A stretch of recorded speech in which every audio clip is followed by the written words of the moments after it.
Sindaco, questa mattina al cimitero di Favara la sepoltura della neonata di 5 mesi morta sul balcone di fame e di sete. Tragedia sulla tragedia perché vedi,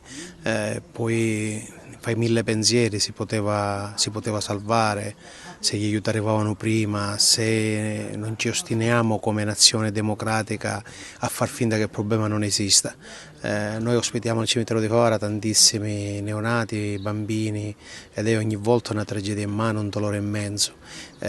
Come dico sempre fa male, ma quando ci sono presenti dei familiari, in questo caso la mamma, che piange e si dispera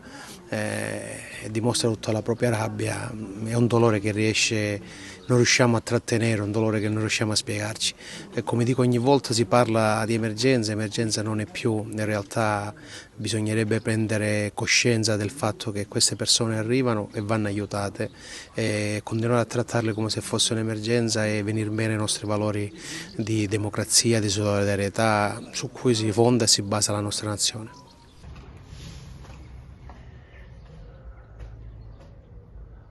الله أكبر الله أكبر